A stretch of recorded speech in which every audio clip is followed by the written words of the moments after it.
Hey everybody, Everett Abrams, the Wizard of Wood, and today I'm actually standing on my training deck and thought of a good story. This is a good one for whether you're watching this video and you're a homeowner or you're a contractor. This is a really good one. So this is about just deck restoration overall, deck maintenance, deck restoration, wood restoration, but specifically decks. And this is a story I wanted to relay to you that has happened many times.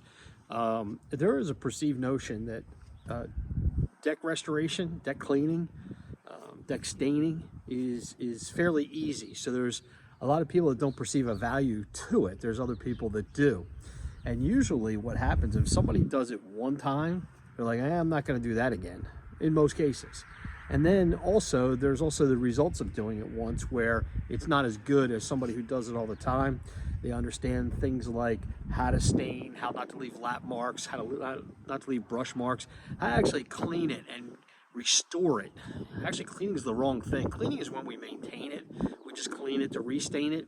But initially, it's restoring it. And to get the wood, that vibrant, beautiful look back to it, it takes a little bit more than just a pressure washer. A pressure washer is really not what should be used in restoration when you think of pressure. It's actually a pressure washer dialed down with the correct tips, or even soft wash equipment, or even just a garden hose pressure is all you really need if you rely on the products and the dwell time to actually restore the wood. And usually it's a two-step process. We're using alkaline and an acid to neutralize and to work brighten wood back up and so forth.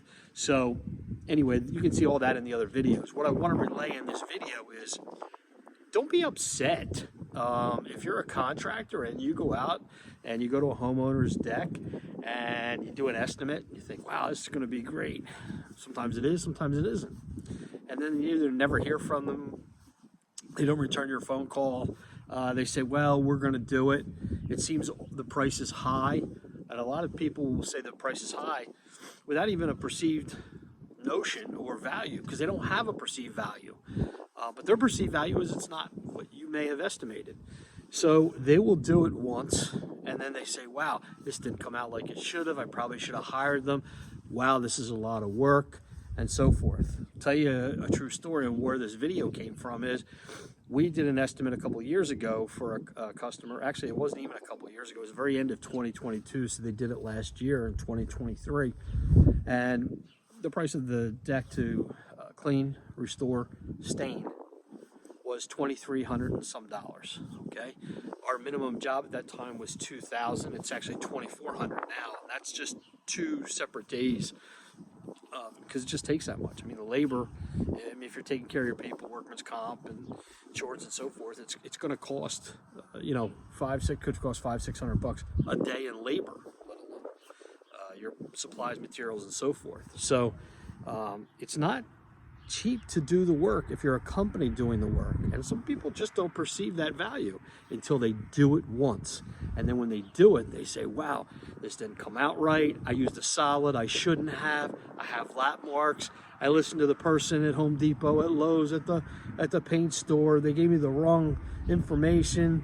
I wish I never put solid over top of this.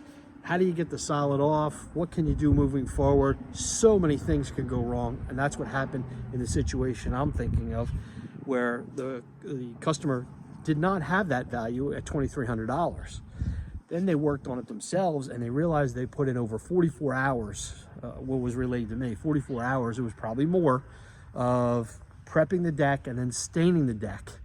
They went from a natural product or a semi-transparent, and they went to a solid because they were told that's what to do at the hardware store or the paint store.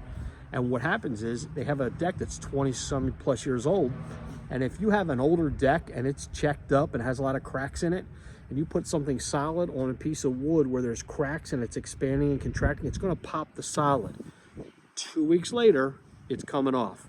They weren't told to use a primer. We're told not to put a solid on the deck. There's so many things that could have been done correctly beforehand that would have avoided what happened afterwards. Excuse me. So now, after the fact, how do you fix it? Well, now it becomes more involved because now you have to use either a solvent-based stripper or something heavy to get the solid off. We want maybe probably going to have to sand it on the floor at least to get it off. Probably not going to come off the verticals. And what do? So you come up with a game plan and you give them a new estimate. And the new estimate now, instead of $2,300, is now $3,800 and some change for the same deck because of all the work that has to be done to fix that and get it right. And the funny thing is, when we go and we present that estimate, the next day, the customer says, okay, when can we do this? How do I get you a deposit? Okay, so that's what happens. So if you're watching this and you're a contractor, don't be upset if somebody doesn't go with you. Maybe they don't perceive the value. They will. It's a lot more involved than what it looks like. If you're a homeowner and you're looking at this, deck restoration is not as easy as what everyone thinks. It's not just taking a pressure washer and blasting away. That's actually the wrong thing. It's the first part of the damage that gets done to the deck. We gouge it, then it has to be sanded, which takes more to do that in labor, material, and so forth. Sheets of sandpaper, $10 a piece, plus minus. You have pads and so forth, same thing. It's expensive to have to sand the deck after it's been gouged by a pressure washer. It's actually using the products on there to the right cleaners, restores, and so forth, brighteners, and then you're just rinsing it off. A pressure washer saves time and money by rinsing, not by doing any of the work. If the pressure washer's doing the work, you're probably damaging the wood. It shouldn't be done that way. So that's your first mistake. Second mistake usually comes in the coatings or then how it is applied. I've seen people where they get a sprayer and they spray it. You come out, it's all over their siding, it's all over the landscape, the rocks, everything. Then I get out and I look at some of them and they say, yeah, I don't know, it was so nice before, it looked beautiful. I could see the wood, now I can't see it. It looks like paint. They didn't know it was going to look like that.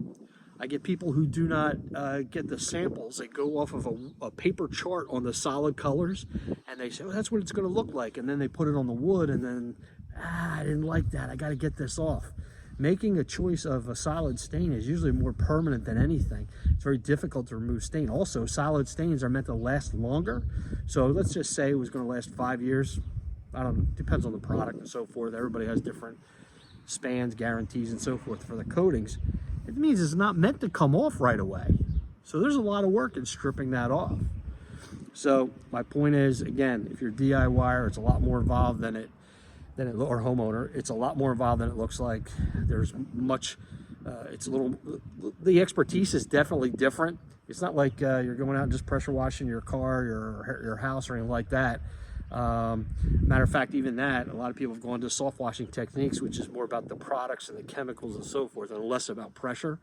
And that's the same kind of philosophy that is with wood. I always tell people that do soft washing that you know, they didn't invent anything new.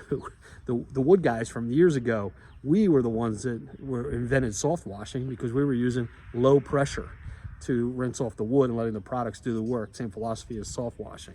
But anyway, that's another story. The point being is, it's more involved. It takes a lot more effort, a lot more time. It's very time consuming.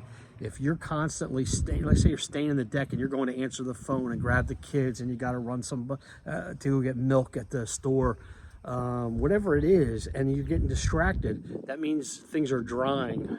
And then you're putting something wet and then dry. That's how you leave lap marks, different colors, different tones. If you're doing it on different days, it can be different. Today is a beautiful sunny day in southern New Jersey, beginning of March. It's going to be 65 degrees and sunny. That's great.